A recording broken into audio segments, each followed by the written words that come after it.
Hey everybody, Howard here once again with easy blues and blues rock riffs for beginners. And before we dive in here, I just want to reiterate that this series is designed to be sort of crazy glued together. I'm doing it in a variety of keys, a variety of riffs, all of which have some common threads in them.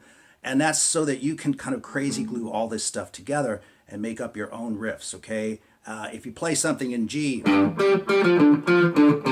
you can easily play it in A, right? Or as in the case with this particular video, we are going to be in the key of B. So I encourage you to do that. Check out the other installments of this and kind of glue them together. You know, just throw paint on the wall and see how it sticks, okay? So let's dive in. We are in the key of B for this one, and once again, this is kind of a Richie Blackmore or maybe you know, Joe Walsh with the James Gang type riff, okay? So we're in the key of B, and the 1-4-5 will be B, E, and F sharp, okay? And one of the cool things about playing in B is you can take that 4 and that 5 and you can drop it down to a lower octave, which is what we're going to do here, but then we'll also bring it into its regular 1-4-5 octave, okay? So let's get started. The first riff is this.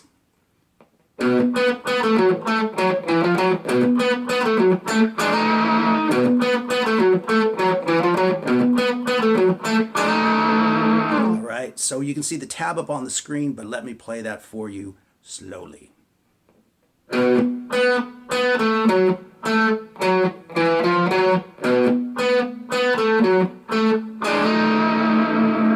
So that outlines a B7 chord exactly, okay? And what I'm doing is I'm on the 6th fret on the D string and the 7th fret on the G string, and then I'm sliding into that B dominant 7th configuration. And if you give that a nice vibrato, it sounds kind of cool. So once again.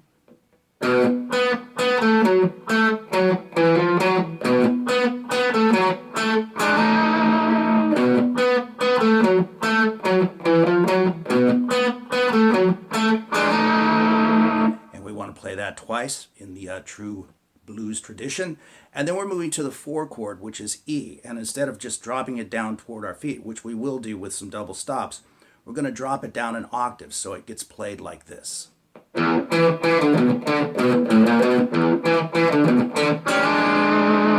Okay, so let's slow that one down as well.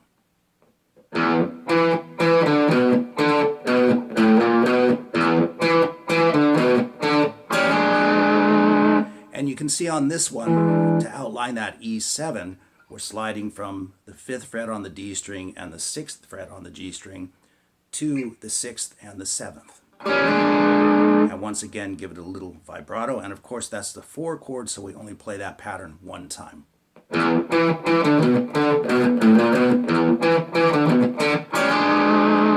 then we want to come back to B, the 1 chord, and play that one time. So it's 2, 1, 1.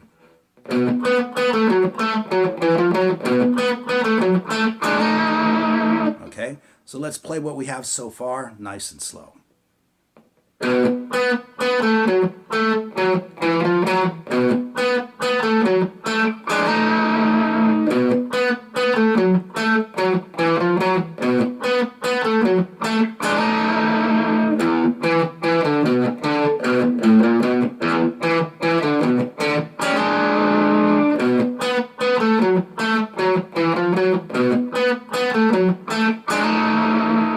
Okay, and the 5 chord is F sharp, of course, so we're going to take it to the 2nd fret on the 6th string, and we're simply going to play the riff there. Just that much of it, okay? Here it is slowly. And then we move to the 4 chord, which is E, and we play the tail end of that pattern. So once again, from the F sharp, the 5 chord, to the 4 chord, we have.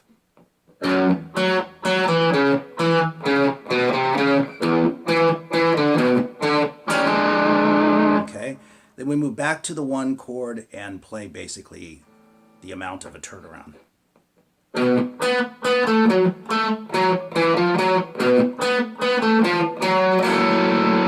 Into an F sharp 7 sharp 9 chord, which if you've gone through the previous installments, you'll be familiar with the shape. But let me play that slowly anyway.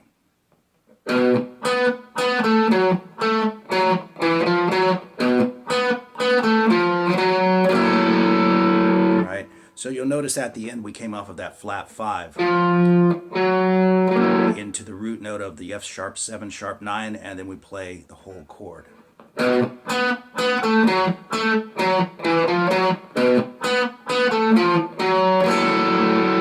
Okay, so let's put the whole thing together at a moderate tempo, not too fast, not too slow.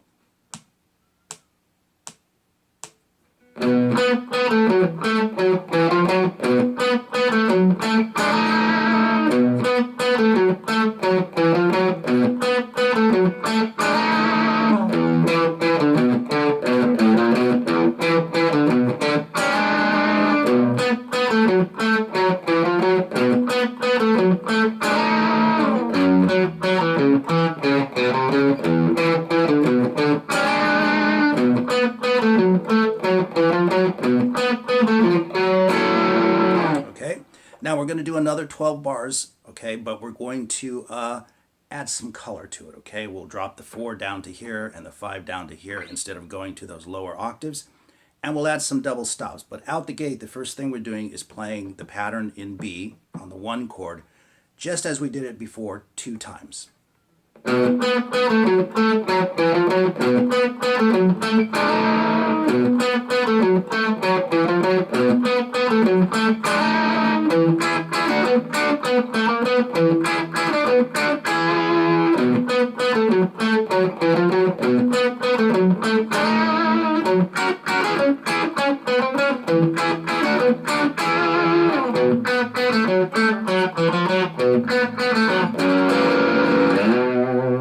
So that's what it's going to be the second time around.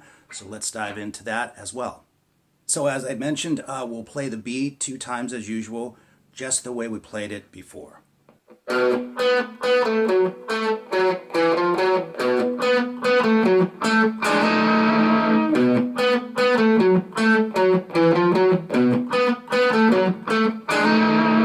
Then we're going to drop it toward our feet to the 4 chord, and that will be E. So we're going to be on the 7th fret on the A string now. And you can see it on the tab, but we are employing double stops. So I'm barring across the G string and the B string at the 9th fret. And of course the 7th fret as well, using those fingers, your ring finger and your first finger.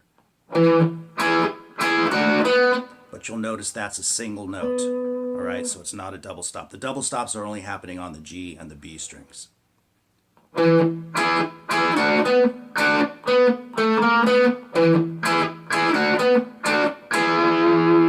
me do that one again, slowly.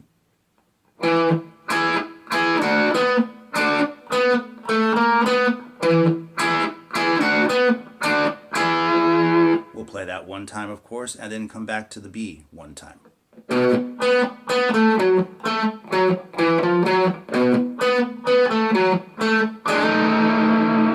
Then going to the 5 chord, we simply move up to the 9th fret on the A string, and we play the first part of the riff with the double stops, just like we did on E. 1 more time.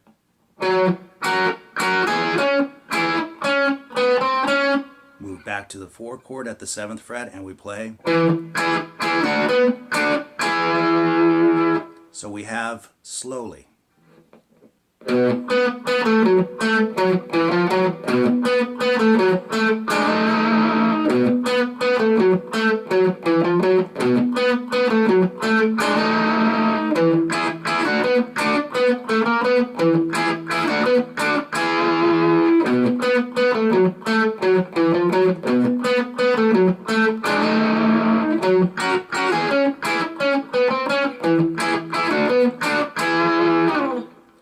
Now, what I did for the one chord, or the turnaround section, so to speak, was I moved the one chord, the B, down to the 2nd fret on the A string. And the reason I'm doing that is because I want to use the F sharp, the 5 chord, in its lower octave. That's something that you can definitely take into your playing, using the 1s, the 4s, the 5s, and playing them in different octaves depending on what key you're in. That can really give it some variety and make it sound really cool. So anyway, what we're doing at the tail end here is this. All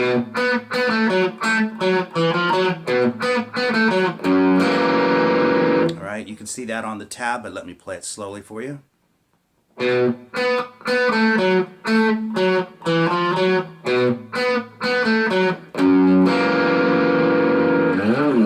Okay, so let's play the whole thing at a moderate tempo. Once again, not too fast and not too slow. And I will use a click for this so that you can play along if you like. And we'll have 4 clicks in and off we go, okay?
So there you go with easy blues and blues rock riffs for beginners and intermediate players. Right, Bodie? I hope you enjoyed it, and do check out the previous installments. If you like this, I think you'll enjoy that as well. And if you want to progress and take it from here, you can check out my blues rock guitar course. You'll find it in the description box below. You can stream it or download it. And so all the best to everyone, and it's time for me and Bodie to go. Hey guys, Howard here, back with another installment of easy blues riffs and blues rock riffs for beginners and intermediate players as well, of course. And for this one, we are returning to the key of G again, okay? And this is a straight 8th note type feel, but this one's kind of fun because the 1, the 4, and the 5 patterns are slightly different from each other instead of being the same repetitive pattern, okay? So what I'll do is I will play this at tempo for you so you know what it sounds like, and then of course we're going to slow everything way down, especially if you're just getting started on the instrument. And don't be dismayed by these riffs. You can do it, all right? Even if you're a beginner or a post-beginner, if you just slow it down and really just take it apart bit by bit, you will be able to play it, okay? So let's get started.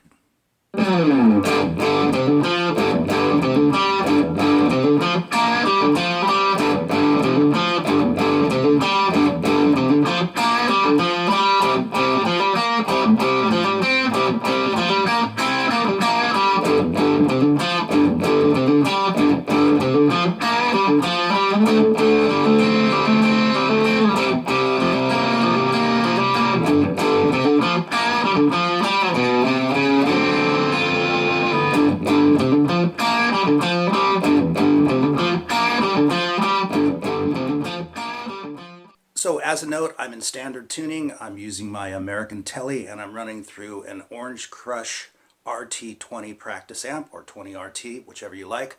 And I'm using the Rude Mouse distortion pedal from Sonic Cake, okay? So let's dive in. We're in a 12-bar blues in G, of course, and you can see the tab on the screen, but let me slow this way down for you.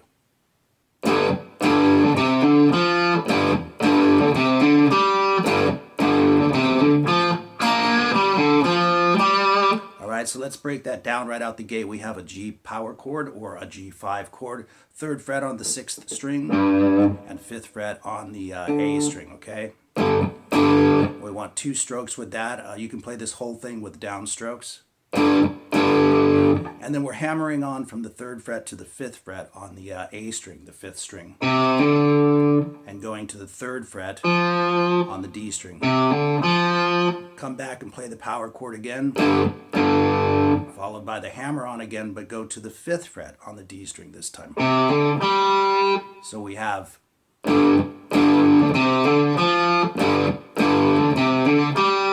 and then come back and do the same hammer on again, but the 3rd fret on the D string. Right? So that's what we have so far.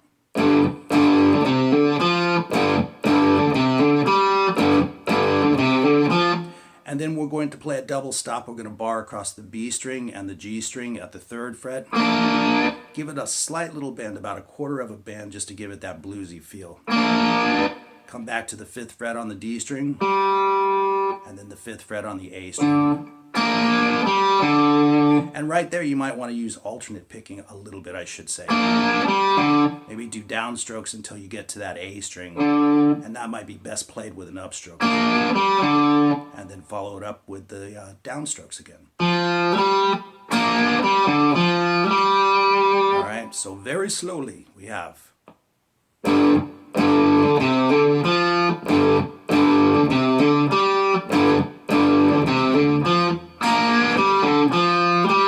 Want to play that whole thing twice. And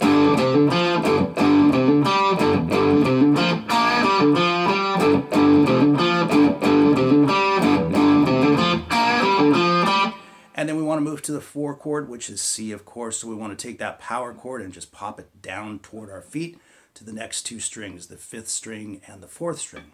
And we're going to play the riff there, so we'll be hammering on the D string now, going to the G string, right? So we'll have.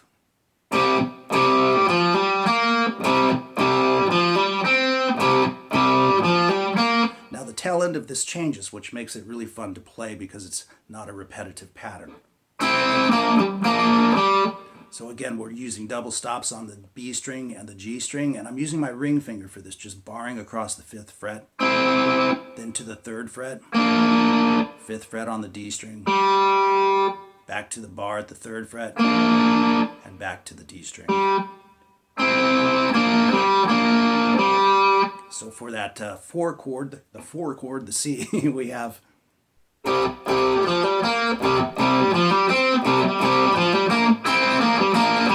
And then we bring it back to the 1 chord, the G, and we play the pattern 1 time.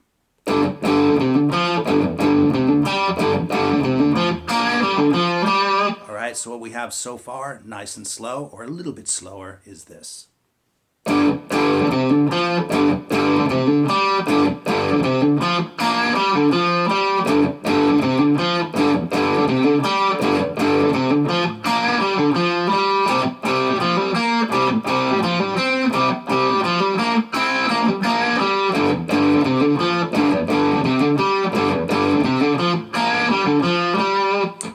And then we move to the 5 chord, which is D, or you can think of these as 7ths, G7, C7, D7.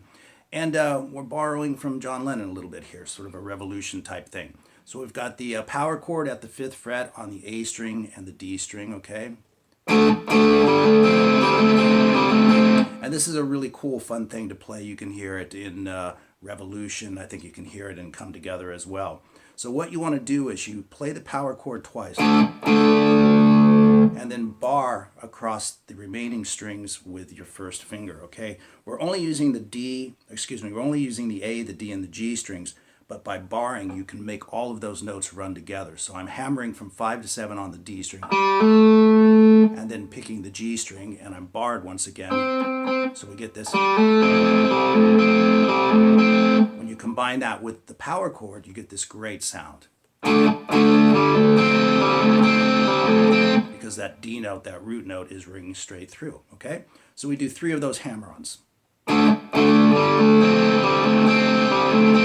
Move it to the 3rd fret for the 4 chord and play the exact same thing. So we have.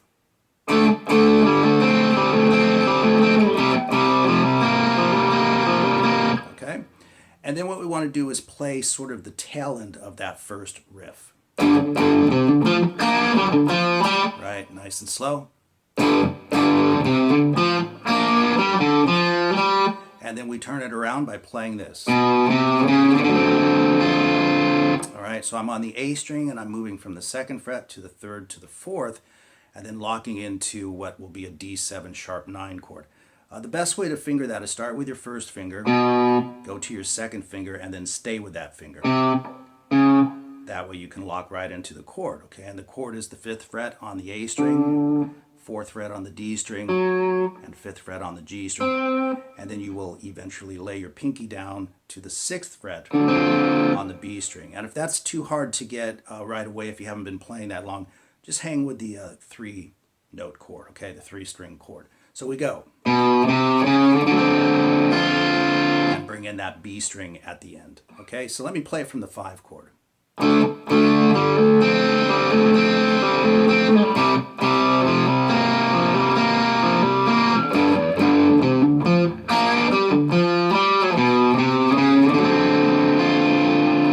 that is the whole thing, okay? So let me play the whole thing really slow, and that way if you want to play along, you can, okay? So here it is.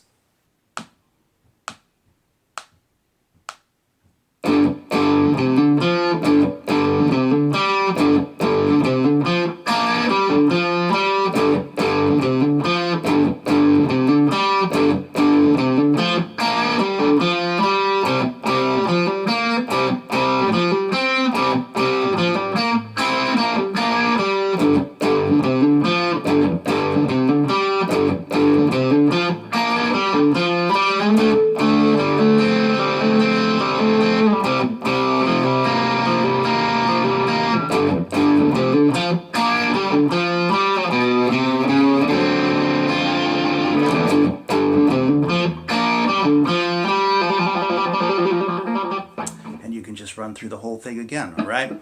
So there you go with number 7 in the series, Easy Blues and Blues Rock Riffs for beginners and intermediate players, of course. And if you enjoyed this and you want to take a deeper dive into all this stuff, you can check out my Blues Rock course. It's in the description box below, and that'll take you even further into this world, okay? So anyway, I hope you enjoyed it, and I shall see you guys in the next video.